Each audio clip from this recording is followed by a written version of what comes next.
Olá, seja muito bem-vindo. Hoje nós vamos mergulhar em um dos textos mais emocionantes de todo o Novo Testamento, a segunda carta de Paulo a Timóteo.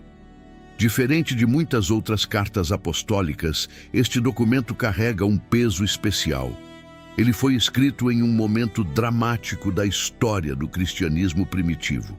O autor não está viajando, plantando igrejas ou debatendo questões teológicas em comunidades distantes. Ele está preso, e não em qualquer circunstância. Paulo escreve esta carta, sabendo que seu tempo está chegando ao fim. Essa consciência transforma cada palavra do texto em algo profundamente pessoal. Ao longo desta carta, encontramos orientações sobre liderança espiritual, advertências sobre falsos ensinos, lembranças do passado missionário e, acima de tudo, um chamado para perseverar na fé, mesmo quando tudo ao redor parece ameaçar o futuro da igreja. Neste estudo bíblico narrado, vamos explorar questões que tornam esta carta tão marcante dentro do Novo Testamento. Vamos entender em que contexto Paulo escreve essas palavras, qual era a situação da igreja naquele momento e por que ele decide enviar uma mensagem tão direta e urgente a Timóteo. Também veremos como essa carta revela os desafios enfrentados pelas primeiras comunidades cristãs, especialmente em um período em que perseguições, conflitos internos e mudanças culturais começavam a pressionar a jovem igreja. Ao longo desta jornada, vamos observar temas que atravessam toda a carta: a preservação do ensino apostólico, o papel da liderança espiritual, o perigo de abandonar a verdade e o chamado para permanecer fiel mesmo diante das maiores dificuldades. E talvez o ponto mais marcante de toda essa narrativa esteja no fato de que esta carta representa o último testemunho escrito de Paulo, preservado no Novo Testamento. Nas palavras que ele dirige a Timóteo, encontramos não apenas instruções pastorais, mas também reflexões que revelam a maturidade espiritual de alguém que dedicou sua vida inteira à missão de anunciar o Evangelho. Mas para compreender completamente o significado dessas palavras, precisamos primeiro voltar ao mundo real em que elas foram escritas. Transição histórica. Mas para entender completamente o que este livro realmente significa, precisamos primeiro voltar ao mundo real em que ele foi escrito. Contexto histórico e autoral. O cenário em que a segunda carta a Timóteo surge é um dos períodos mais tensos da história do cristianismo primitivo. O mundo mediterrâneo estava sob o domínio do Império Romano, uma estrutura política gigantesca que conectava cidades, culturas e povos por meio de uma rede impressionante de estradas, portos e centros administrativos. A chamada Pax Romana havia criado um ambiente de relativa estabilidade política, permitindo o fluxo constante de ideias, mercadorias e religiões. Esse contexto favoreceu a rápida expansão da mensagem cristã durante o primeiro século. Missionários viajavam entre cidades do Império, comunidades surgiam em centros urbanos e pessoas de diferentes origens culturais começavam a aderir à nova fé. No entanto, essa expansão também trouxe desafios. O cristianismo era uma religião jovem, ainda pouco compreendida e frequentemente confundida com movimentos judaicos ou filosóficos que circulavam pelo mundo romano. Durante o reinado do imperador Nero, essa situação se tornaria ainda mais delicada. Após o grande incêndio que atingiu Roma no ano 64 d.C., rumores começaram a circular sobre quem seria responsável pela tragédia. Em meio à pressão política e ao medo da população, Nero direcionou acusações contra os cristãos, um grupo ainda pequeno e socialmente vulnerável dentro da capital do Império. Esse episódio marcou o início de uma das primeiras perseguições sistemáticas contra seguidores de Cristo. É nesse ambiente que encontramos o apóstolo Paulo no final de sua vida. Segundo tradições antigas preservadas por escritores cristãos dos primeiros séculos, Paulo foi preso novamente em Roma durante esse período. Diferente de uma prisão anterior mencionada no livro de Atos, quando ele ainda recebia visitantes e tinha certa liberdade, agora a situação parece muito mais severa. Na segunda carta a Timóteo, Paulo menciona estar acorrentado como um criminoso. Esse detalhe revela que sua condição não era apenas a de um prisioneiro político aguardando julgamento. Ele estava sendo tratado como alguém acusado de crimes graves contra a ordem pública do império. Mesmo assim, a carta mostra que Paulo continuava preocupado com o futuro da igreja. Em vez de concentrar suas palavras apenas em sua própria situação, ele decide escrever a Timóteo, um de seus colaboradores mais próximos. Timóteo já havia acompanhado Paulo em diversas viagens missionárias e desempenhado papéis importantes em várias comunidades cristãs. Sua formação também era interessante. Ele tinha uma mãe judia e um pai grego, o que lhe permitia transitar entre diferentes ambientes culturais do mundo mediterrâneo. Ao longo do tempo, Timóteo se tornou um dos representantes mais confiáveis da missão apostólica. A tradição cristã associa Timóteo especialmente à igreja de Éfeso, uma das cidades mais importantes da Ásia Menor. É possível que ele estivesse liderando ou ajudando a organizar a comunidade cristã naquela região quando recebeu esta carta. O propósito do texto, portanto, não é apenas transmitir informações. Ele funciona como uma última série de instruções e encorajamentos para alguém que precisaria continuar a missão quando Paulo já não estivesse mais presente. Isso faz da segunda carta a Timóteo um documento único dentro do Novo Testamento. Enquanto outras cartas apostólicas tratam principalmente de questões doutrinárias ou comunitárias, aqui encontramos um texto que mistura ensino, memória, advertência e despedida. É como se estivéssemos ouvindo as palavras finais de um líder que, mesmo diante da possibilidade de morte, continua pensando no futuro da mensagem que ajudou a espalhar. Mapa da jornada.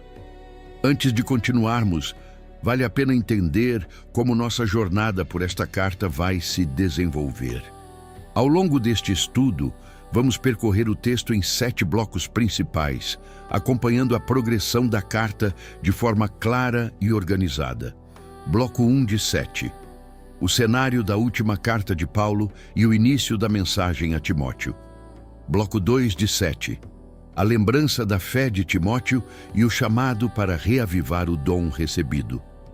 Bloco 3 de 7. O chamado para não se envergonhar do Evangelho e permanecer firme diante das dificuldades.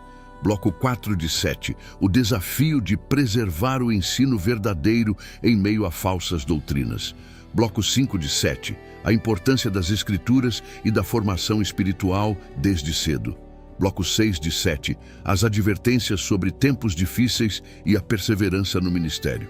Bloco 7 de 7.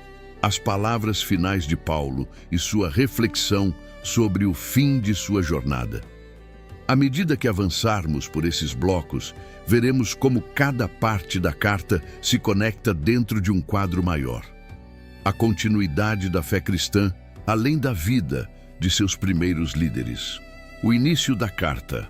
A carta começa com uma introdução típica das correspondências antigas, mas com algumas características que revelam muito sobre a situação em que foi escrita.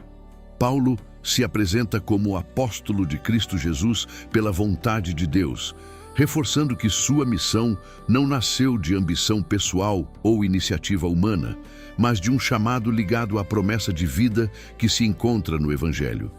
Essa afirmação inicial estabelece o tom da carta. Mesmo em circunstâncias difíceis, Paulo continua se identificando com a missão que marcou sua vida. Em seguida, ele se dirige a Timóteo de maneira profundamente pessoal, chamando-o de meu amado filho. Essa expressão mostra que a relação entre os dois ultrapassava o simples vínculo entre líder e colaborador. Havia ali uma conexão espiritual, construída ao longo de anos de convivência e trabalho missionário. Logo depois da saudação, Paulo menciona algo que aparece diversas vezes ao longo da carta: a lembrança constante de Timóteo em suas orações. Esse detalhe é importante porque mostra que, mesmo preso e enfrentando dificuldades, Paulo continua preocupado com aqueles que fazem parte da missão cristã. Ele recorda também o desejo de reencontrar Timóteo. Essa observação ganha um significado especial quando lembramos que Paulo provavelmente estava enfrentando um julgamento que poderia resultar em sua execução. O desejo de ver novamente seu discípulo revela a dimensão humana da carta. Ela não é apenas um documento teológico. Ela também é uma correspondência marcada por amizade, saudade e preocupação com o futuro. A fé é transmitida entre gerações. Em seguida, Paulo faz uma observação que revela algo interessante sobre a história pessoal de Timóteo. Ele menciona que a fé de Timóteo já estava presente em sua família, especialmente em sua avó Lóide e em sua mãe, Eunice. Essa referência mostra que o cristianismo primitivo não se espalhava apenas por meio de pregações públicas ou viagens missionárias. A fé também era transmitida dentro de casas e famílias. O exemplo dessas duas mulheres mostra como a mensagem cristã começava a criar raízes em diferentes contextos sociais. Para Paulo, lembrar essa herança espiritual era uma forma de encorajar Timóteo. Ele estava conectado a uma tradição de fé que não começava apenas com ele, mas que fazia parte de uma história maior. Neste primeiro bloco, vimos o cenário histórico da carta, o contexto da prisão de Paulo e o início de sua mensagem a Timóteo. Também observamos como a carta começa com lembranças pessoais, referências à fé transmitida entre gerações e a reafirmação da missão apostólica. Mas esse é apenas o começo, porque logo nos próximos versículos, Paulo faz um chamado direto a Timóteo. Ele o encoraja a reavivar o dom que havia recebido, a superar o medo e a lembrar que a missão cristã exige coragem diante das dificuldades. É exatamente esse momento que vamos explorar no próximo bloco. Bloco 2 de 7. Reavivando o dom e a coragem na missão. Depois de iniciar sua carta com lembranças pessoais e com a reafirmação da fé transmitida entre gerações, Paulo conduz a narrativa para um ponto central que atravessa todo o restante do texto: a necessidade de reavivar o chamado recebido. As primeiras linhas da carta não são apenas saudações formais ou memórias afetivas. Elas funcionam como uma preparação para um apelo muito específico. Paulo sabe que Timóteo enfrenta pressões. Liderar comunidades cristãs naquele momento não era uma tarefa simples. Havia conflitos internos, disputas doutrinárias, tensões culturais entre judeus e gentios, e, além disso, o ambiente externo começava a se tornar mais hostil. Nesse cenário, o apóstolo percebe que a maior ameaça para alguém responsável por conduzir uma comunidade cristã não era apenas a perseguição externa, mas o risco silencioso do desânimo e do medo. É por isso que ele introduz um tema que se tornará recorrente na carta: a coragem espiritual que sustenta o ministério cristão. Ao mencionar a fé presente na família de Timóteo, Paulo abre caminho para um encorajamento muito direto. Ele lembra a Timóteo que houve um momento específico em que um dom espiritual lhe foi confiado. Esse momento provavelmente está ligado a um episódio de imposição de mãos, uma prática já presente nas primeiras comunidades cristãs.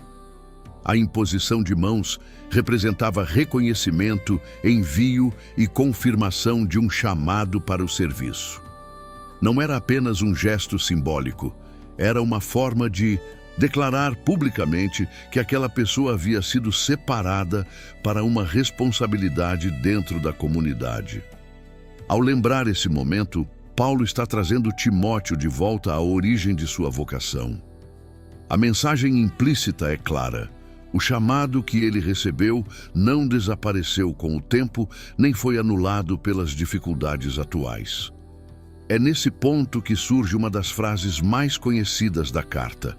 Paulo escreve que Timóteo deve reavivar o dom que recebeu. A imagem utilizada aqui é extremamente expressiva. O verbo que aparece no texto original sugere a ideia de reacender um fogo que começa a perder intensidade. Não se trata de criar algo novo, mas de alimentar algo que já existe. Essa metáfora ajuda a entender como Paulo via o ministério cristão. Ele não o descreve como uma capacidade que surge automaticamente ou que permanece forte sem esforço. Pelo contrário, a vida espiritual precisa ser constantemente cultivada. Assim como um fogo pode diminuir quando falta combustível, o entusiasmo e a coragem também podem enfraquecer quando as circunstâncias se tornam difíceis. A exortação de Paulo, portanto, não é uma crítica, mas um chamado para lembrar aquilo que já foi confiado a Timóteo. Logo em seguida, Paulo explica por que essa atitude é necessária. Ele afirma que Deus não concedeu um espírito de medo, mas de poder, amor e equilíbrio. Essa afirmação não aparece isoladamente. Ela responde diretamente ao contexto que Timóteo provavelmente enfrentava. Liderar uma comunidade cristã em cidades importantes do mundo romano exigia lidar com diferentes pressões. Havia debates filosóficos, tradições religiosas antigas, expectativas culturais e conflitos internos. Em algumas situações, assumir uma posição firme poderia trazer críticas ou rejeição. Nesse ambiente, o medo poderia facilmente se tornar um obstáculo silencioso. A resposta de Paulo não é negar a existência dessas dificuldades, mas lembrar que a missão cristã se sustenta em uma fonte diferente de força. O trio de palavras, utilizado por Paulo, poder, amor e equilíbrio, revela uma visão interessante sobre liderança espiritual. O poder mencionado aqui não se refere à autoridade política ou domínio sobre pessoas. Ele está ligado à capacidade de permanecer fiel ao chamado, mesmo quando surgem obstáculos. O amor, por sua vez, indica que o exercício da liderança não deveria ser motivado por orgulho ou ambição, mas por cuidado com a comunidade. Já o equilíbrio, ou domínio próprio, aponta para a importância da lucidez e da estabilidade emocional em meio a situações complexas. Essas três dimensões juntas formam um retrato de como Paulo imaginava o caráter de alguém que conduz a igreja. Depois dessa exortação inicial, a carta avança para um tema ainda mais profundo. Paulo encoraja Timóteo a não se envergonhar do testemunho sobre Cristo. Essa afirmação precisa ser entendida dentro do ambiente cultural do Império Romano. Naquele mundo, honra e reputação eram elementos extremamente importantes para a identidade social. Ser associado a alguém condenado pelo sistema imperial poderia trazer vergonha pública. O cristianismo, naquele momento, ainda não possuía reconhecimento institucional nem prestígio cultural. Pelo contrário, muitos o viam com suspeita ou desprezo. A execução de Jesus e a prisão de líderes cristãos poderiam ser interpretadas como sinais de fracasso ou desonra. É nesse ponto que Paulo introduz um contraste importante. Ele não nega que o evangelho pode trazer sofrimento. Na verdade, ele afirma que participar dessa missão envolve compartilhar dificuldades. No entanto, ele apresenta esse sofrimento de uma maneira completamente diferente da lógica cultural dominante. Para Paulo, o sofrimento não representa derrota, mas participação em algo maior. O anúncio do Evangelho faz parte de um plano divino que ultrapassa as estruturas de poder do mundo romano. Essa perspectiva transforma a maneira como as dificuldades são interpretadas. O sofrimento deixa de ser um sinal de fracasso e passa a ser entendido como consequência de permanecer fiel à mensagem. Nesse momento da carta, Paulo também relembra sua própria situação. Ele escreve como alguém que está preso, enfrentando acusações e aguardando um desfecho incerto. Mesmo assim, ele afirma que não se envergonha. Essa declaração tem um peso especial, porque vem de alguém que já experimentou décadas de atividade missionária, perseguições e conflitos. Ao afirmar que não se envergonha, Paulo demonstra que sua confiança não está baseada em circunstâncias favoráveis, mas na convicção de que a mensagem que anunciou continua verdadeira. Essa confiança não nasce de otimismo ingênuo, mas de uma experiência acumulada ao longo de anos de trabalho missionário. Outro aspecto importante aparece quando Paulo descreve o Evangelho como parte de um propósito estabelecido antes do início do tempo. Essa linguagem amplia o horizonte da carta. A missão cristã não é apresentada como um movimento religioso recente ou improvisado. Ela faz parte de uma narrativa maior que atravessa a história. Segundo Paulo, o que foi revelado por meio de Cristo estava ligado a um plano divino que já existia antes mesmo da criação. Essa ideia reforça a importância da mensagem que Timóteo estava encarregado de preservar. Ele não estava lidando apenas com tradições locais ou interpretações humanas. O Evangelho era visto como a revelação de algo que fazia parte da própria estrutura da história. Paulo também menciona que esse propósito se tornou visível por meio da manifestação de Cristo. Ao falar da vida e da obra de Jesus, ele destaca que a mensagem cristã não gira apenas em torno de ideias ou princípios morais. Ela está ligada a acontecimentos históricos que transformaram a compreensão da vida e da morte.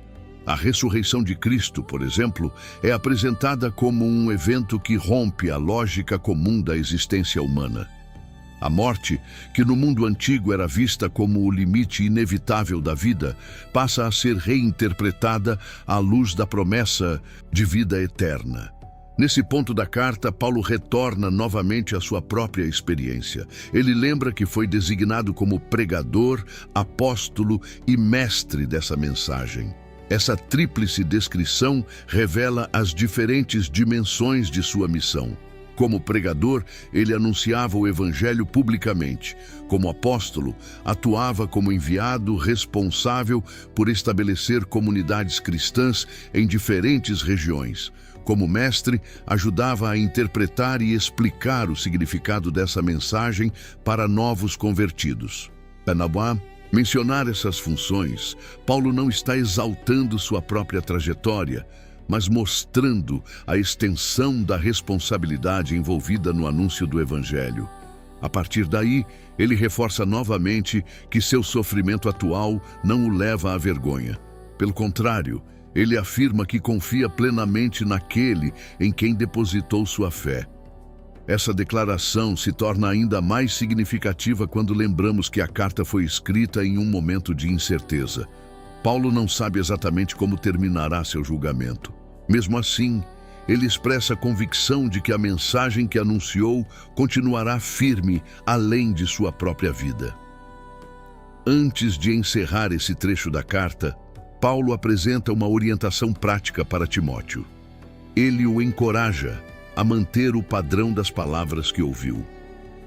Essa expressão sugere a ideia de preservar um conjunto de ensinamentos que já havia sido transmitido anteriormente. O cristianismo primitivo dependia muito da transmissão fiel de ensinamentos apostólicos. Antes da formação do Novo Testamento, como o conhecemos hoje, a preservação dessas instruções era fundamental para garantir a continuidade da fé nas comunidades espalhadas pelo Império. Nesse contexto, Paulo também menciona a importância de guardar o que foi confiado a Timóteo com a ajuda do Espírito Santo. Essa afirmação reforça que a preservação da mensagem cristã não dependia apenas de esforço humano ou habilidade intelectual. Havia a convicção de que a presença divina atuava dentro da própria comunidade para sustentar e proteger a verdade transmitida pelos apóstolos. Assim, o segundo bloco da carta estabelece um dos temas centrais que acompanharão toda a narrativa: a responsabilidade de preservar e transmitir fielmente a mensagem recebida. Timóteo não estava apenas liderando uma comunidade local. Ele fazia parte de uma cadeia de transmissão que conectava o ensinamento apostólico às gerações futuras. E é exatamente nesse ponto que a carta começa a revelar um novo desafio. Nos versículos seguintes, Paulo menciona exemplos de pessoas que se afastaram ou abandonaram o caminho que haviam iniciado. Essas referências introduzem uma tensão importante na narrativa. Enquanto alguns permanecem firmes, outros se afastam. É essa realidade que vamos explorar no próximo bloco, quando veremos como Paulo descreve tanto a deserção de alguns quanto a fidelidade surpreendente de outros dentro da comunidade cristã. Bloco 3, de 7, fidelidade em meio à deserção. Depois de encorajar Timóteo a reavivar o dom que havia recebido e a permanecer firme no testemunho do Evangelho, a carta entra em um momento particularmente revelador. Paulo começa a mencionar acontecimentos concretos que estavam ocorrendo naquele período, mostrando que o desafio de preservar a fé não era apenas teórico. Ele estava acontecendo diante dos olhos da igreja. É nesse ponto que surge uma observação que chama a atenção no texto. Paulo afirma que muitos na Ásia o abandonaram. Essa frase parece simples à primeira vista, mas ela revela algo em profundo sobre o contexto do cristianismo naquele momento. A Ásia mencionada aqui não se refere ao continente como conhecemos hoje, mas à província romana da Ásia, uma região importante da Ásia Menor, onde cidades como Éfeso estavam localizadas. Essa área havia sido palco de várias viagens missionárias de Paulo, e muitas comunidades cristãs haviam surgido ali. O fato de Paulo mencionar abandono nessa região indica que a situação da igreja era mais complexa do que muitas vezes imaginamos. O cristianismo primitivo não cresceu apenas em meio a entusiasmo e expansão contínua. Também houve momentos de tensão, divisões e afastamentos. Paulo menciona especificamente dois nomes: Figelo e Hermógenes. O texto bíblico não fornece muitos detalhes sobre quem eram essas pessoas, mas a simples menção de seus nomes sugere que elas tinham algum nível de influência ou proximidade com o apóstolo. Ao citar esses exemplos, Paulo não está apenas registrando um fato histórico. Ele está mostrando a Timóteo que o abandono e a dificuldade fazem parte da realidade da missão. Essa observação cria um contraste importante dentro da carta. Nem todos permaneceram firmes. Alguns se afastaram, talvez por medo, pressão social ou desilusão. Em um período de perseguição e instabilidade, a decisão de continuar associado a um líder preso poderia trazer consequências sérias. Mas imediatamente após mencionar essas deserções, Paulo apresenta o exemplo de alguém que fez exatamente o oposto. Ele fala de Onesíforo. Esse nome aparece no texto como um símbolo de fidelidade em meio à dificuldade. Paulo descreve que Onesíforo frequentemente o encorajou e não teve vergonha de suas correntes. Essa expressão revela muito sobre a situação social da época. Estar preso, especialmente sob acusação de crimes contra o império, era motivo de vergonha pública. Muitos evitariam qualquer associação com alguém nessa condição para proteger sua própria reputação. No entanto, Onesíforo não seguiu esse caminho.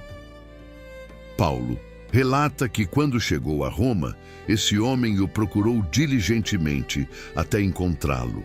Essa observação é significativa porque mostra que visitar um prisioneiro naquela situação exigia esforço e coragem. As prisões romanas não funcionavam como instituições organizadas de assistência aos presos. Muitas vezes, os prisioneiros dependiam de amigos e familiares para receber alimentos, roupas ou qualquer tipo de apoio. A atitude de Onesíforo demonstra que, mesmo em um ambiente marcado pelo medo e pela pressão social, havia pessoas dispostas a permanecer fiéis àqueles que haviam dedicado suas vidas à missão cristã. Paulo lembra também que Onesíforo já havia prestado ajuda anteriormente, especialmente em Éfeso. Isso indica que sua fidelidade não foi um gesto isolado, mas parte de um padrão consistente de comportamento. Em uma carta marcada por despedidas e reflexões finais, mencionar alguém assim é uma forma de reconhecer publicamente sua lealdade. Esse contraste entre abandono e fidelidade estabelece um tema importante para o restante da carta. A história da igreja não é formada apenas por momentos de triunfo coletivo. Ela também inclui decisões individuais que revelam diferentes respostas diante das mesmas circunstâncias. Enquanto alguns se afastaram para evitar dificuldades, outros permaneceram firmes, mesmo quando isso significava risco ou desconforto. Essa tensão entre perseverança e abandono prepara o caminho para a próxima parte da mensagem de Paulo a Timóteo. Depois de mostrar exemplos reais do que estava acontecendo ao seu redor, Paulo volta a dirigir suas palavras diretamente ao seu discípulo. Ele o chama novamente de meu filho, reforçando o caráter pessoal da carta. Mas agora, o tom da exortação se torna ainda mais específico. Paulo começa a falar sobre a necessidade de fortalecer-se na graça que está em Cristo. Essa expressão aponta para algo fundamental dentro da visão apostólica sobre liderança espiritual. A força necessária para conduzir a igreja não vem apenas de capacidade pessoal, experiência ou habilidade retórica. Ela está ligada à relação contínua com a fonte da fé cristã. Ao usar essa linguagem, Paulo está lembrando a Timóteo que o peso da responsabilidade que ele carrega não precisa ser sustentado sozinho. Essa observação abre caminho para uma das imagens mais importantes da carta. Paulo fala sobre a transmissão do ensinamento cristão de uma geração para outra. Ele menciona que aquilo que Timóteo ouviu na presença de muitas testemunhas deveria ser confiado a pessoas fiéis, capazes de ensinar também a outros. Essa frase revela algo essencial sobre a forma como o cristianismo se organizava naquele período.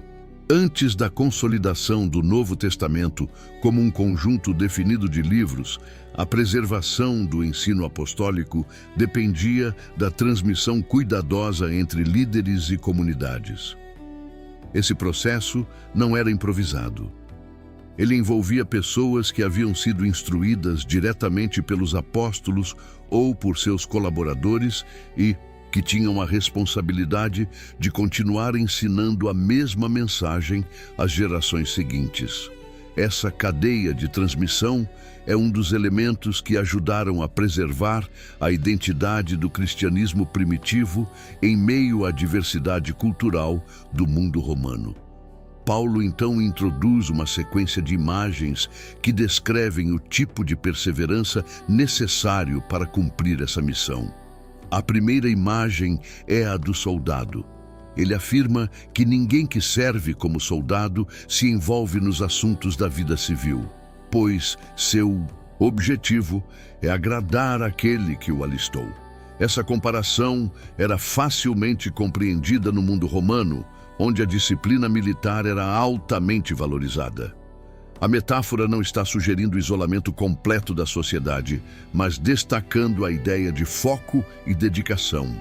Assim como um soldado precisa manter atenção total à sua missão, Aqueles que servem na liderança espiritual precisam manter clareza sobre suas prioridades. Em seguida, Paulo usa a imagem do atleta. Ele menciona que um atleta só recebe a coroa se competir de acordo com as regras. Essa referência reflete a importância dos jogos atléticos no mundo greco-romano. Competições esportivas eram eventos públicos populares e os participantes passavam por treinamento rigoroso. A metáfora reforça a ideia de disciplina e integridade. O objetivo não é apenas competir, mas competir de maneira correta. A terceira imagem apresentada é a do agricultor. Paulo afirma que o agricultor que trabalha arduamente deve ser o primeiro a participar dos frutos da colheita. Essa comparação destaca a relação entre esforço constante e recompensa futura. No contexto agrícola do mundo antigo, plantar e colher eram processos longos que exigiam paciência e dedicação. Essas três imagens juntas, soldado, atleta e agricultor, formam um retrato da perseverança necessária para quem assume responsabilidade dentro da comunidade cristã. Cada uma delas destaca um aspecto diferente da vida de liderança: foco, disciplina e paciência. Paulo encerra essa sessão, incentivando Timóteo a refletir sobre essas comparações. Ele afirma que o Senhor dará entendimento sobre essas coisas. Essa observação mostra que as metáforas não são apenas ilustrações retóricas. Elas funcionam como ferramentas para compreender melhor a natureza da missão cristã. Em seguida, Paulo retorna ao centro da mensagem do Evangelho ao mencionar Jesus Cristo, descendente de Davi, ressuscitado dentre os mortos. Essa frase conecta duas dimensões importantes da fé cristã. A referência à descendência de Davi liga Jesus às promessas messiânicas presentes nas tradições judaicas. Já a menção da ressurreição destaca o evento que, para os primeiros cristãos, confirmava a autoridade e o significado da missão de Cristo. Paulo afirma que é por causa dessa mensagem que ele está sofrendo, chegando a ser tratado como criminoso. Mas ele acrescenta algo que resume toda a perspectiva da carta: a palavra de Deus não está presa. Essa declaração expressa uma convicção central do cristianismo primitivo. Mesmo quando seus mensageiros enfrentam dificuldades, a mensagem continua avançando. Para Paulo, sua própria prisão não representa o fim da missão. Pelo contrário, ela se torna mais um capítulo dentro de uma história que continua além das circunstâncias individuais. Ele conclui esse trecho afirmando que suporta tudo por causa dos escolhidos, para que também eles alcancem a salvação que está em Cristo Jesus. Essa afirmação revela a motivação profunda por trás de sua perseverança.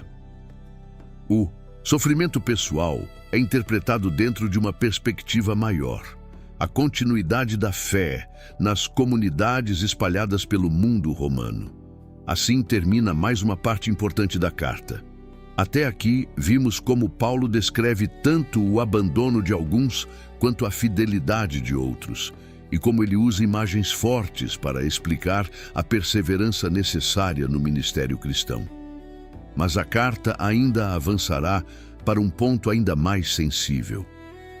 Nos próximos trechos, Paulo começa a alertar sobre disputas doutrinárias e ensinamentos que estavam se afastando da mensagem original do Evangelho. E é exatamente esse cenário que vamos explorar no próximo bloco. Bloco 4 de 7, preservando a verdade em meio à confusão. Depois de encorajar Timóteo a permanecer firme na missão e apresentar exemplos concretos de fidelidade e abandono, a carta entra em um território ainda mais delicado. O foco agora se desloca para um problema que começava a surgir dentro das próprias comunidades cristãs: a distorção do ensino apostólico. Se nos blocos anteriores Paulo falou sobre coragem, perseverança e fidelidade, Agora ele aborda um desafio que ameaça a estrutura da igreja de maneira mais silenciosa. Não se trata de perseguição externa ou pressão política. O problema agora nasce dentro do próprio ambiente religioso. Paulo começa esse trecho lembrando a Timóteo da responsabilidade de continuar ensinando as mesmas verdades que havia recebido. Ele pede que Timóteo traga essas coisas à memória da comunidade e os advirta diante de Deus para que evitem discussões vazias sobre palavras. Essa advertência revela um aspecto importante da realidade das primeiras igrejas. À medida que o cristianismo se expandia para diferentes cidades e culturas, surgiam debates sobre interpretações, tradições e conceitos teológicos. Nem todas essas discussões eram produtivas. Paulo percebe que certos debates não estavam ajudando a comunidade a crescer espiritualmente. Pelo contrário, estavam criando confusão e divisão.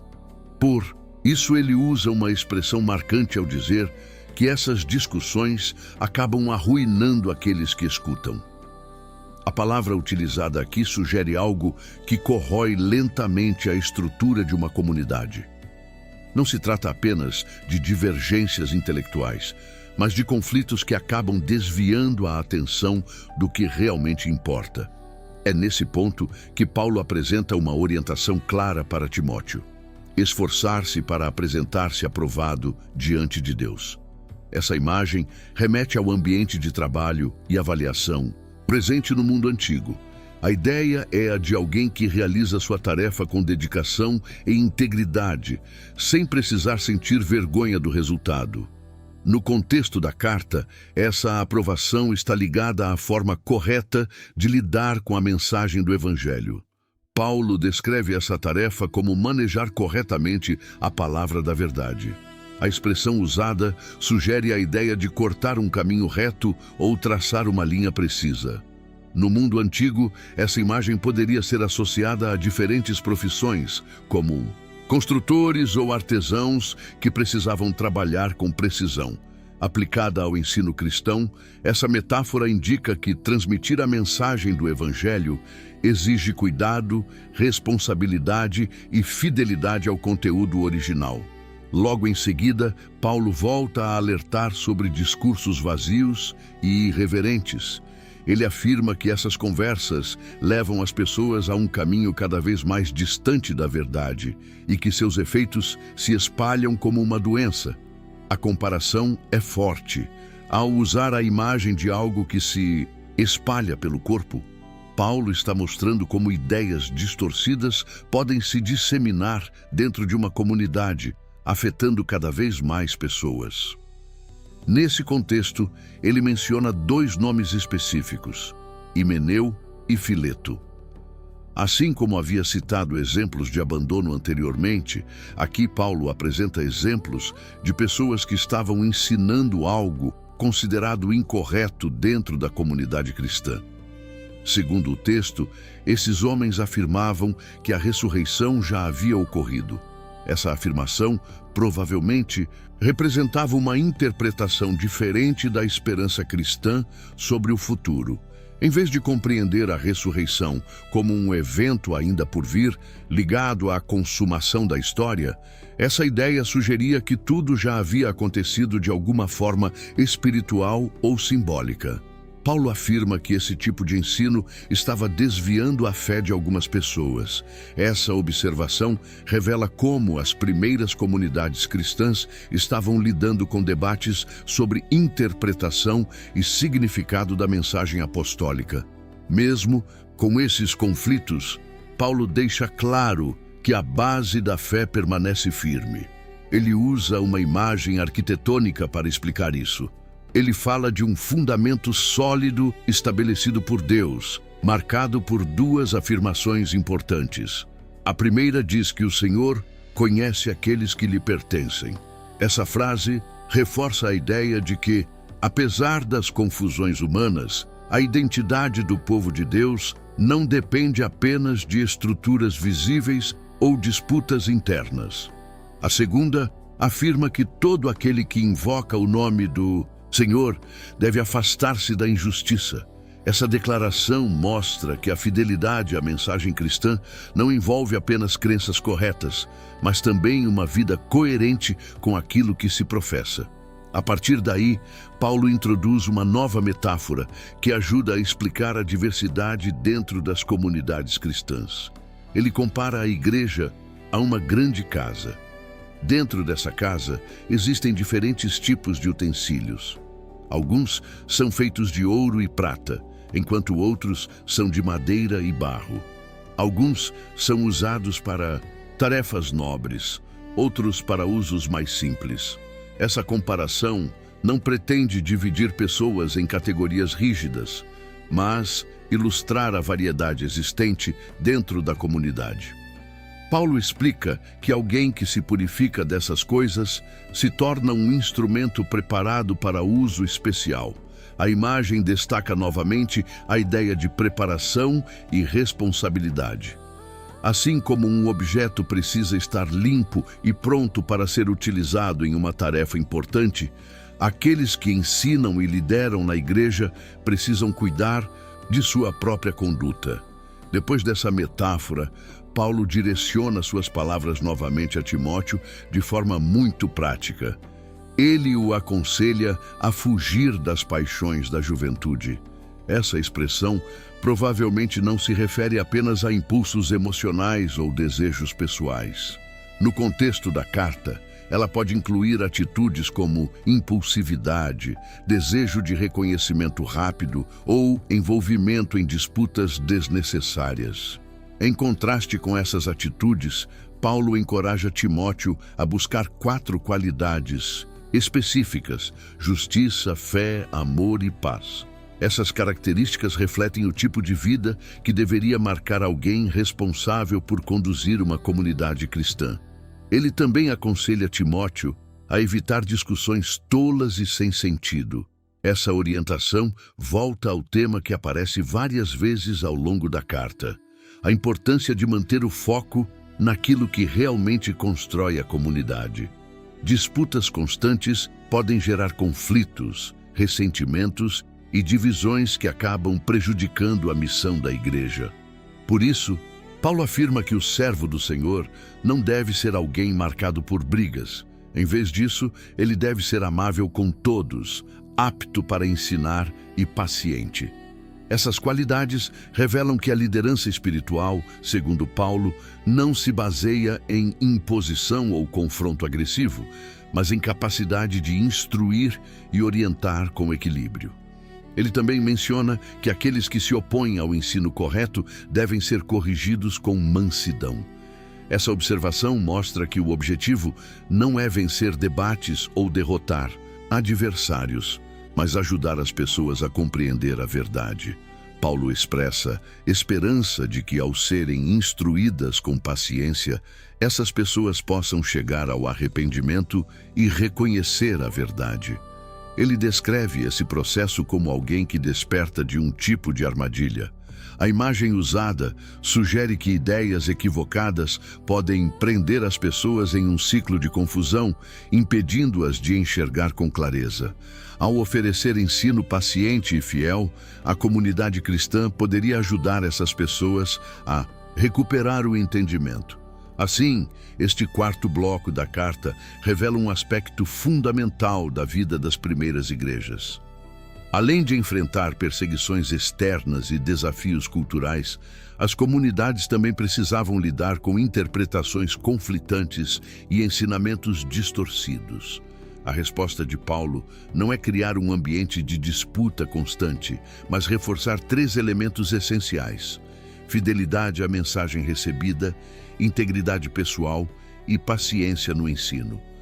Esses princípios ajudariam a preservar a identidade da fé cristã em meio às mudanças e pressões do mundo romano. Mas a carta ainda avançará para um ponto ainda mais amplo. Nos versículos seguintes, Paulo começa a descrever um cenário futuro em que dificuldades espirituais e morais se tornariam ainda mais intensas dentro da sociedade. Essa descrição prepara o caminho para um dos trechos mais conhecidos de toda a carta. É exatamente essa visão sobre os tempos difíceis que vamos explorar no próximo bloco. Neste ponto da narrativa, tudo o que aconteceu até aqui começou a preparar o cenário para os acontecimentos mais decisivos de toda essa história. Os próximos eventos não apenas continuam essa jornada. Eles revelam o propósito completo por trás de tudo o que foi construído até agora. Se você está acompanhando até este momento, escreva Amém nos comentários. E se este estudo está ajudando você a entender melhor as Escrituras, inscreva-se no canal e deixe seu like. Agora, prepare-se, porque o que acontece a seguir define tudo o que viria depois. Bloco 5 de 7. A força das Escrituras e a formação da fé. Depois de alertar Timóteo sobre os perigos de disputas doutrinárias e de ensinamentos que se afastavam da mensagem apostólica, Paulo amplia ainda mais o horizonte da carta. Agora ele começa a descrever um cenário que ultrapassa os problemas imediatos enfrentados pelas comunidades cristãs. Em vez de tratar apenas de conflitos locais ou indivíduos específicos, ele apresenta um retrato mais amplo de como a sociedade poderia se transformar ao longo do tempo. É nesse momento que Paulo introduz uma expressão marcante. Nos últimos dias sobrevirão tempos difíceis. Essa frase não aparece como uma tentativa de prever datas ou eventos específicos. No contexto da carta, ela funciona como uma descrição das tensões morais e espirituais que poderiam surgir dentro do mundo humano à medida que a história avançasse. Para os primeiros cristãos, a expressão últimos dias não se referia apenas ao fim da história, mas ao período iniciado com a vinda de Cristo e que se estenderia até a consumação final. Paulo, então, apresenta uma lista impressionante de características que poderiam marcar esse período. Ele descreve pessoas amantes de si mesmas, amantes do dinheiro, arrogantes, orgulhosas, desobedientes aos pais, ingratas e sem reverência. A sequência continua mencionando atitudes como falta de afeto natural, incapacidade de perdoar, comportamento impulsivo, desprezo pelo que é bom, e aparência de piedade sem compromisso real com a verdade. Essa lista não deve ser lida apenas como uma crítica moral genérica. Ela funciona como um diagnóstico cultural. Paulo observa que certas atitudes humanas podem distorcer completamente a maneira como as pessoas se relacionam com Deus e com os outros. Em vez de uma sociedade marcada por responsabilidade e solidariedade, ele descreve um ambiente dominado por egoísmo, ambição e superficialidade espiritual. Ao mencionar pessoas que possuem aparência de piedade, mas negam seu poder, Paulo introduz um ponto particularmente sensível. Ele não está falando apenas de comportamentos claramente contrários à fé, mas de situações em que práticas religiosas podem existir externamente sem produzir transformação real na vida das pessoas. Esse tipo de religiosidade superficial era visto como um risco para a saúde espiritual das comunidades cristãs. Paulo então orienta Timóteo a manter distância desse tipo de ambiente. Essa recomendação não significa isolamento social absoluto, mas destaca a importância de reconhecer padrões de comportamento que podem enfraquecer a vida espiritual da comunidade. Em seguida, a carta apresenta outro aspecto do problema. Paulo menciona indivíduos que se infiltravam nas casas e conquistavam a confiança de pessoas vulneráveis, especialmente aquelas que estavam sobrecarregadas por sentimentos de culpa ou confusão espiritual. Essas pessoas, segundo o texto, estavam sempre aprendendo, mas nunca conseguiam chegar ao conhecimento da verdade. Essa observação revela como o cristianismo primitivo enfrentava desafios relacionados à circulação de ideias e ensinamentos concorrentes. Em um mundo onde filosofias, religiões e escolas de pensamento se misturavam nas grandes cidades do Império Romano, era comum que diferentes mestres e grupos disputassem a atenção das pessoas. Paulo menciona então dois nomes que aparecem em antigas tradições judaicas: Janes e Jambres. Esses nomes não aparecem diretamente no texto do Antigo Testamento, mas eram associados na tradição judaica aos magos que se opuseram a Moisés diante do faraó no Egito. Ao fazer essa referência, Paulo cria um paralelo entre aqueles antigos opositores e os indivíduos que estavam distorcendo a mensagem cristã. Assim como os magos tentaram imitar ou resistir ao poder demonstrado por Moisés, esses novos mestres estavam se opondo à verdade do Evangelho. Paulo afirma que esse tipo de resistência não permaneceria indefinidamente. Assim como aconteceu no passado, ele acredita que a inconsistência dessas posições acabaria se tornando evidente. Depois de descrever esse cenário mais amplo de desafios culturais e espirituais, Paulo retorna novamente à relação pessoal com Timóteo. Ele lembra que Timóteo conhecia bem sua maneira de viver, seu ensino, seu propósito e sua perseverança. Essa lembrança não é apresentada como autopromoção, mas como um contraste entre diferentes tipos de liderança. Enquanto alguns promoviam confusão e debates estéreis, Paulo aponta para uma trajetória marcada por coerência entre ensino e prática.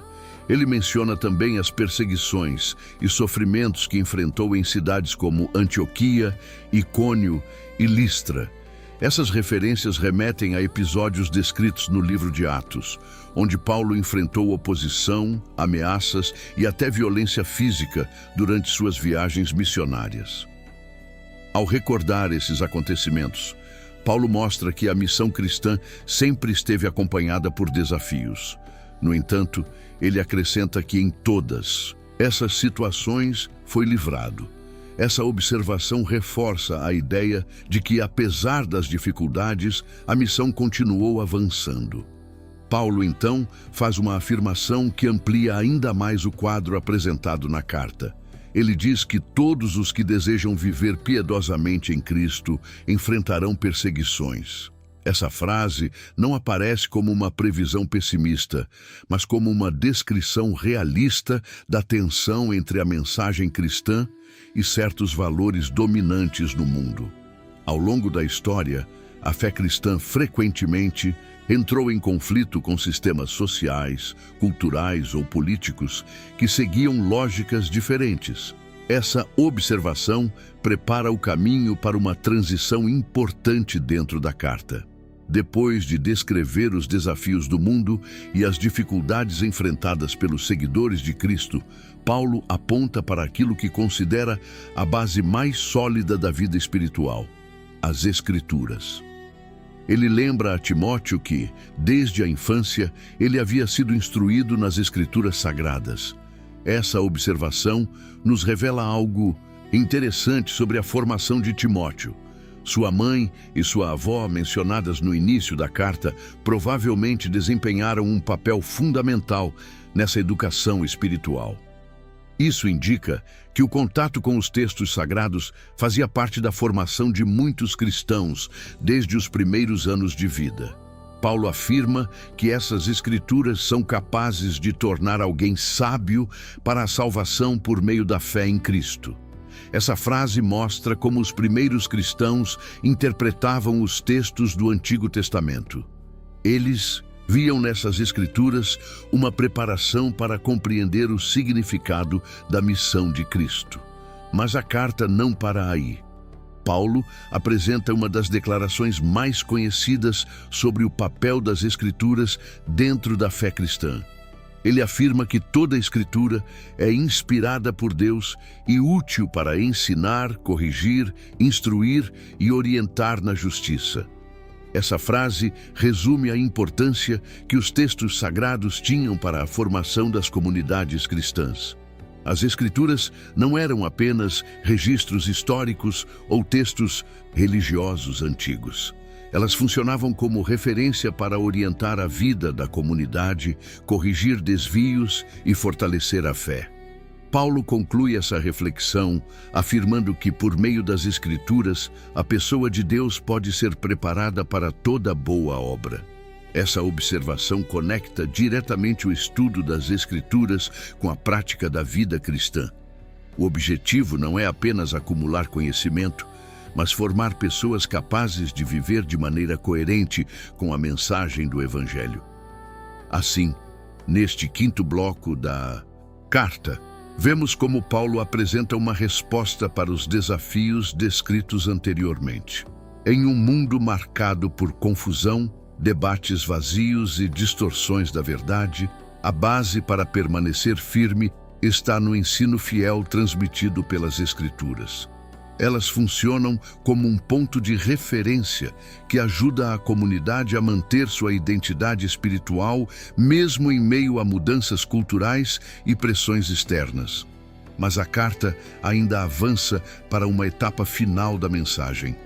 Depois de falar sobre as Escrituras e a formação da fé, Paulo passa a apresentar uma das instruções mais diretas e solenes dirigidas a Timóteo sobre o exercício do ministério.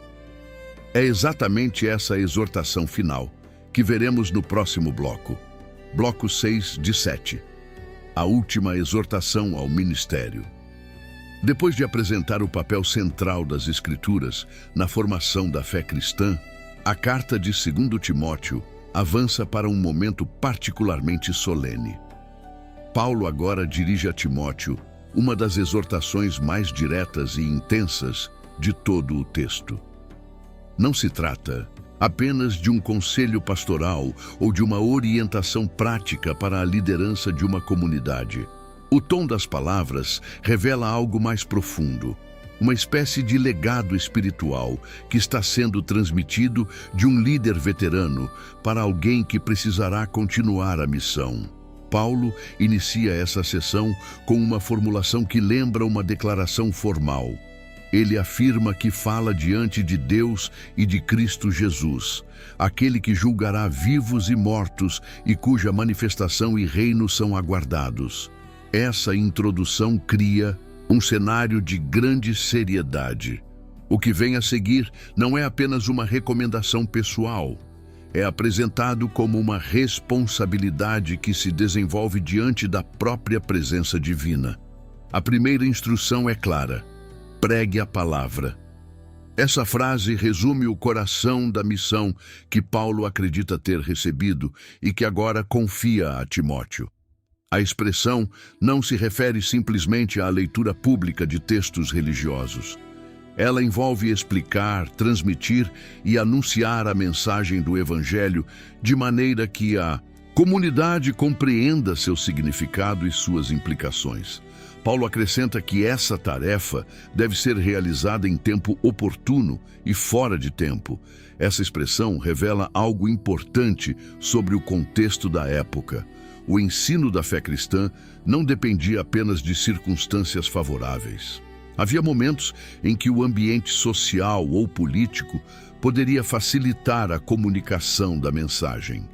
Em outras ocasiões, o cenário seria mais hostil ou indiferente.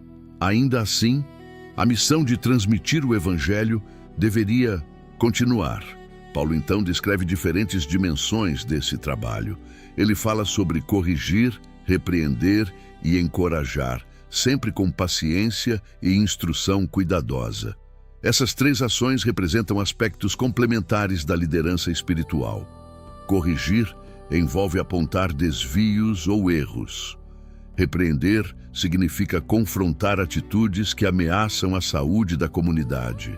Encorajar, por sua vez, aponta para o papel de fortalecer e apoiar aqueles que enfrentam dificuldades. A presença dessas três dimensões mostra que o ministério cristão, segundo Paulo, não se limita a um único tipo de atividade. Ele envolve ensino, orientação moral e cuidado pastoral. Logo em seguida, Paulo apresenta a razão pela qual essa tarefa se tornará cada vez mais importante. Ele afirma que chegará um tempo em que muitas pessoas não suportarão o ensino saudável. Em vez disso, buscarão mestres que digam aquilo que desejam ouvir. Essa observação revela uma percepção aguda sobre a natureza humana. Ao longo da história, muitas vezes as pessoas tendem a preferir ideias que confirmem suas próprias inclinações ou expectativas. Quando um ensinamento exige mudança, disciplina ou reflexão profunda, ele pode encontrar resistência. Paulo descreve esse processo como um momento em que as pessoas se afastam da verdade e se voltam para narrativas ou fábulas. Essa frase não necessariamente se refere apenas a histórias fictícias, mas a qualquer tipo de discurso que se afaste da mensagem original do Evangelho e que ofereça explicações mais confortáveis ou convenientes. Diante desse cenário, Paulo volta a falar diretamente com Timóteo. Ele o encoraja a manter sobriedade em todas as situações, suportar dificuldades, realizar o trabalho de anunciar o Evangelho e cumprir plenamente seu ministério. Cada uma dessas instruções aponta para aspectos diferentes da liderança espiritual. A sobriedade indica clareza de pensamento e equilíbrio diante de pressões externas. Suportar dificuldades reconhece que a missão cristã pode envolver desafios reais. Anunciar o Evangelho destaca a responsabilidade de transmitir a mensagem de Cristo. Cumprir plenamente o ministério sugere perseverança ao longo do tempo. Depois dessa série de orientações, a carta entra em um dos momentos mais marcantes de todo o Novo Testamento. Paulo começa a falar sobre sua própria situação de maneira extremamente pessoal. Ele afirma que já está sendo derramado como uma oferta e que o tempo de sua partida se aproxima. Essa linguagem tem raízes no vocabulário religioso do mundo antigo. A imagem de uma oferta derramada estava associada a rituais em que líquidos eram oferecidos como parte de um sacrifício. Ao usar essa metáfora, Paulo descreve sua própria vida como algo que está sendo entregue completamente. A expressão "o tempo da minha partida" também possui um significado interessante. A palavra usada no texto original pode sugerir a ideia de levantar uma âncora ou desmontar uma tenda. Ambas as imagens remetem a uma viagem ou mudança de estado. Isso mostra que Paulo não descreve a morte como um fim absoluto, mas como uma transição dentro de uma jornada maior.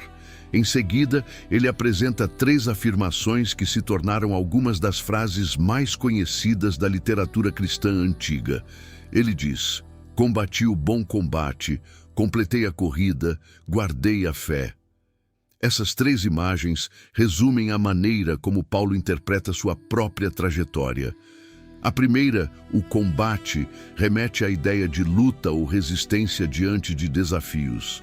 A segunda, a chinos e corrida, lembra as competições atléticas do mundo greco-romano e destaca a perseverança necessária para chegar ao final de uma jornada. A terceira, guardar a fé, aponta para a responsabilidade de preservar aquilo que foi confiado. Essas expressões não são apresentadas com tom de orgulho pessoal, mas como uma reflexão sobre a missão que marcou sua vida. Paulo então fala sobre o futuro que aguarda aqueles que permanecem fiéis. Ele menciona uma coroa de justiça que será concedida pelo Senhor, descrito como o justo juiz. No contexto cultural da época, a imagem da coroa estava associada a recompensas dadas a vencedores em competições atléticas ou a pessoas honradas por suas conquistas. Ao usar essa metáfora, Paulo descreve a recompensa final não como reconhecimento humano, mas como algo concedido por Deus. Ele acrescenta que essa promessa não se limita a ele, mas se estende a todos aqueles que aguardam com esperança a manifestação de Cristo. Essa observação amplia novamente o horizonte da carta. A história de Paulo não é apresentada como um caso isolado. Ela faz parte de uma narrativa maior que envolve toda a comunidade cristã. Depois dessa reflexão sobre sua própria vida e sobre a esperança futura, a carta começa a se aproximar de sua conclusão prática. Paulo passa a mencionar pessoas, situações e pedidos específicos relacionados ao seu contexto imediato. Ele pede que Timóteo faça o possível para visitá-lo em breve. Esse pedido revela novamente o aspecto humano da carta. Mesmo após refletir sobre temas grandiosos como perseverança, missão e esperança eterna, Paulo demonstra o desejo simples de reencontrar um amigo e colaborador próximo. Ele menciona que Demas o abandonou, tendo preferido seguir o curso do mundo presente, e que foi para Tessalônica. Outras pessoas foram enviadas para diferentes regiões, como Crescente para a Galácia e Tito para a Dalmácia. Essas referências mostram que a rede de colaboradores cristãos continuava ativa, espalhada por várias partes do mundo romano. Paulo também menciona que Lucas está com ele. Esse detalhe é particularmente interessante, pois Lucas é tradicionalmente associado à autoria do Evangelho de Lucas e do livro de Atos. A presença de Lucas ao lado de Paulo nesse momento final reforça a ligação entre essas diferentes tradições do Novo Testamento. Ele pede ainda que Timóteo traga Marcos consigo, afirmando que ele é útil para o ministério. Esse comentário chama a atenção porque, em momentos anteriores da história missionária, houve tensões envolvendo Marcos e Paulo. Agora, no final da carta, vemos uma reconciliação implícita, indicando que as relações dentro da missão cristã também passaram por processos de restauração ao longo do tempo. Assim, termina o 6º bloco da carta.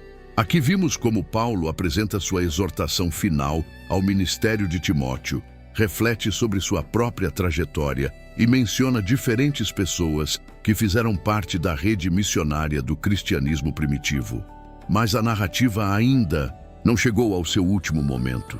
No bloco final da carta, Paulo compartilhará suas últimas palavras registradas no Novo Testamento, revelando reflexões sobre sua defesa diante das autoridades, sobre aqueles que o abandonaram e sobre a fidelidade que ele continua a encontrar em Deus. É exatamente esse encerramento marcante que veremos no próximo bloco. Bloco 7 de 7. As últimas palavras de Paulo. Ao chegar ao último trecho da 2ª carta a Timóteo, o tom da narrativa se torna ainda mais íntimo e reflexivo. Depois de apresentar instruções sobre o ministério, advertências sobre os desafios da fé e uma declaração pessoal sobre o fim de sua jornada, Paulo agora compartilha observações finais que revelam tanto sua situação imediata quanto sua compreensão da fidelidade de Deus em meio às dificuldades. Esse trecho final da carta é particularmente significativo porque representa as últimas palavras preservadas de Paulo dentro do Novo Testamento. Aqui não encontramos apenas orientações teológicas ou instruções pastorais, mas também registros que revelam a dimensão humana da vida missionária. Paulo começa mencionando acontecimentos recentes relacionados ao seu julgamento.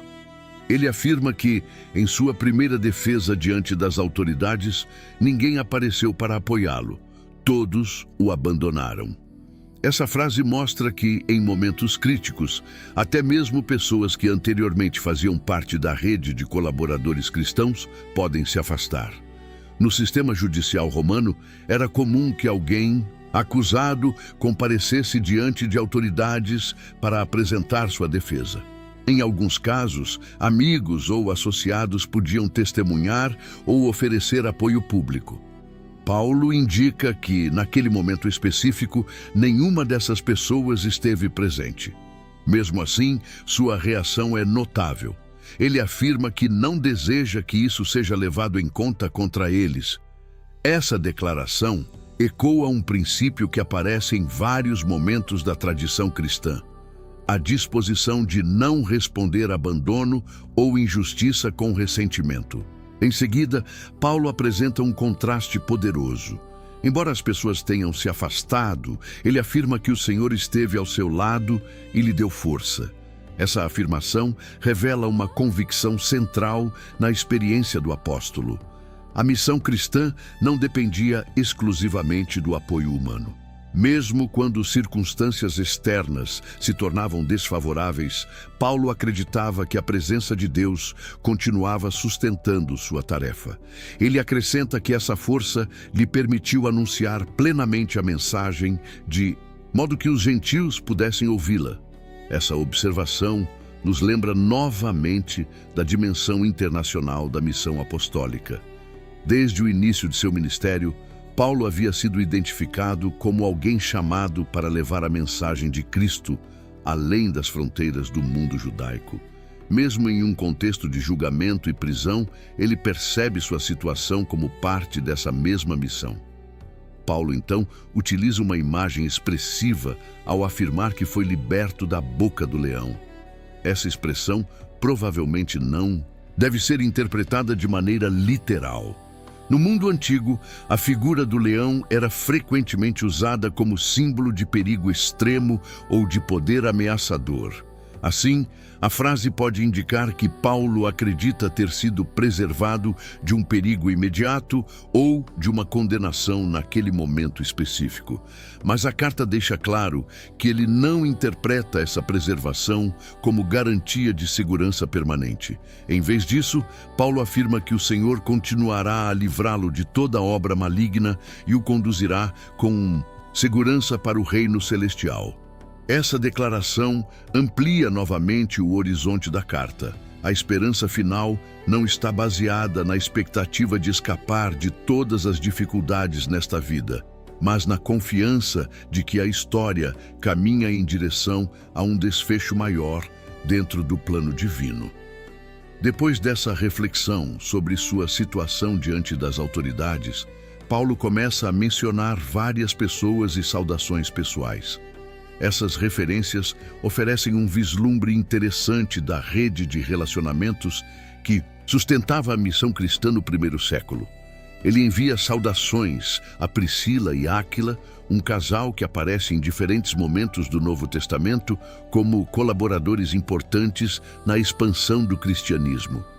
Eles haviam trabalhado ao lado de Paulo em cidades como Corinto e Éfeso, e eram conhecidos por sua hospitalidade e dedicação à comunidade cristã. Paulo também menciona a família de Onesíforo, o mesmo homem que havia sido elogiado anteriormente na carta por sua fidelidade e por tê-lo procurado diligentemente em Roma. Em seguida, ele comenta brevemente sobre outros colaboradores. Ele afirma que Erasto permaneceu em Corinto, enquanto Trófimo foi deixado doente em Mileto. Esses detalhes, aparentemente simples, mostram que a missão cristã envolvia pessoas reais, espalhadas por diferentes regiões do mundo romano, enfrentando as mesmas condições humanas de viagem, doença e limitação. Paulo volta então a expressar seu desejo de que Timóteo venha visitá-lo antes do inverno. Essa observação tem um fundo prático importante. Durante o inverno, as rotas marítimas no Mediterrâneo se tornavam perigosas e muitas viagens eram interrompidas.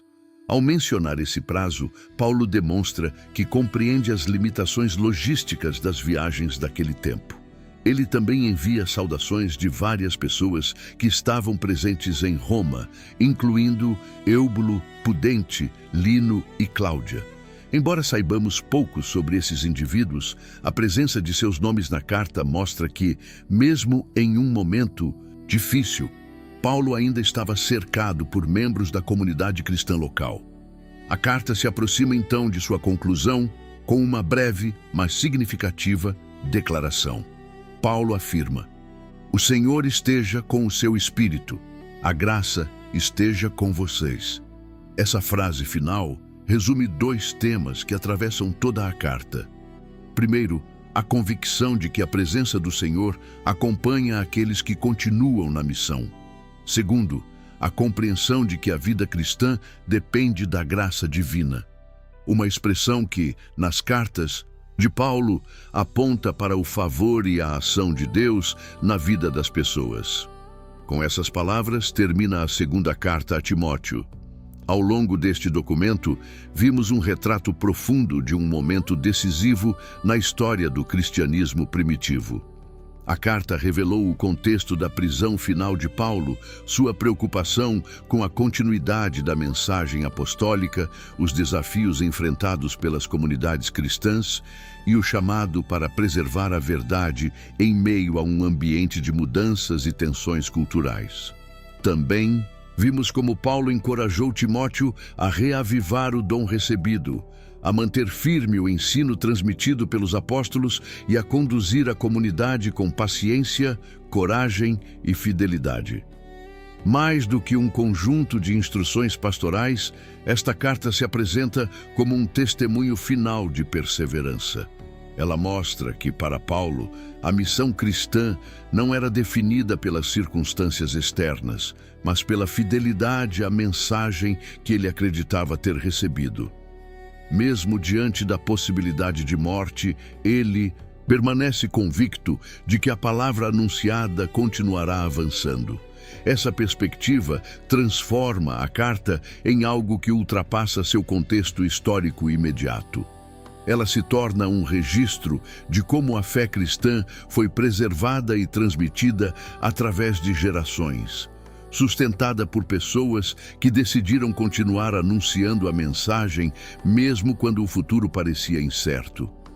E é assim que a história de 2 Timóteo chega ao seu último capítulo.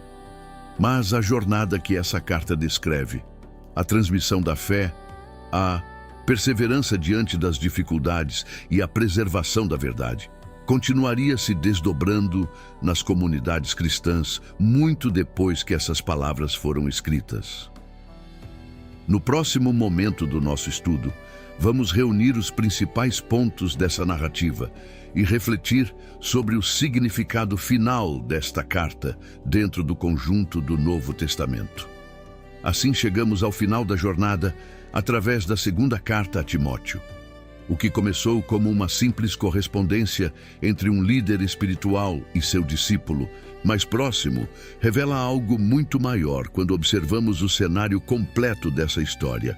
Esta carta foi escrita em um momento em que o futuro parecia incerto, quando a perseguição começava a se intensificar e quando muitos daqueles que haviam caminhado ao lado de Paulo já não estavam mais presentes.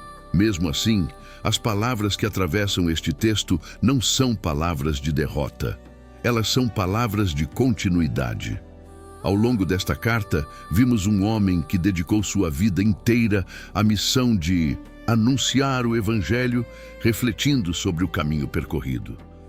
Vimos Paulo encorajar Timóteo a reavivar o dom que recebeu, permanecer firme na verdade, preservar o ensino que lhe foi confiado e conduzir a comunidade com coragem, paciência e fidelidade. Também vimos como ele descreveu os desafios que cercariam a igreja.